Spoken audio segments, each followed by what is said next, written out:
Kaixo, datorren astean Euskaraldiaren bigarren edizioa izango dugu. Azaroaren 20tik abenduaren 4 bitartean, hizkuntza ohiturak aldatzeko ariketa soziala egingo dugu.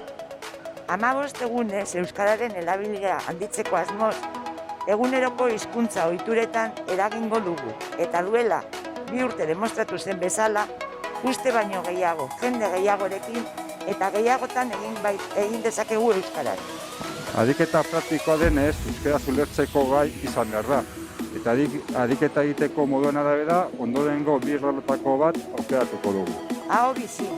Aho bizi ulertzen duten guztiekin euskaraz egingo du, une oro. Zide ulertzen duten ala ez badakit, behintzat euskaraz egingo du. Ulertzen badute, holan jarraituko du.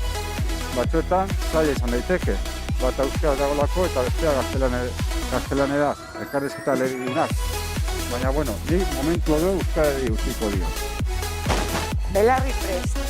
Belarri prest, nire gaitasunaren eta aukeren arabera erabakiko dut euskaraz noiz eta norekin egingo dudan.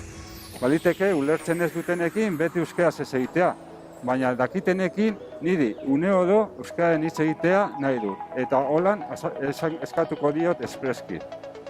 Aurtengoan gainera, herritarren ariketa errazteko eta babesteko Ermuko udalak ere ekimenarekin bat egingo du.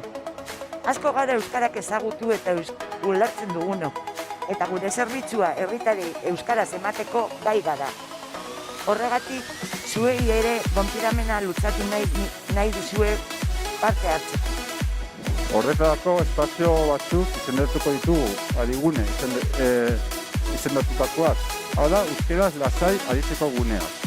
Horietan, euskaraz une oro berbaiteko aukera bermatuko dugu. Bai? Hori bai da, Ermuko udalak eta administrazio oroak duen zeregina eta bete behar da. Guneak identifikatu eta bertan egitasmoa irauten duen bitartean, euskarria jarriko dugu. Herritarrek lasai asko hitz egin dezatela adierazteko. Gerta daiteke, gutariko bateren bat ez du xamar ibiltzea. Orduan, lasai lankide bati eskatu laguntza eta horrela, beti herritarren hizkuntza eskubideak momentu guztietan bermatu egingo ditugu. Ziur gaude ariketa honekin eta zuen parte hartzearekin aurrera pauso bat emango dugula. Euskara gehiagorekin eta gehiagotan egingo dugula. Anima zaitez eta parte hartu!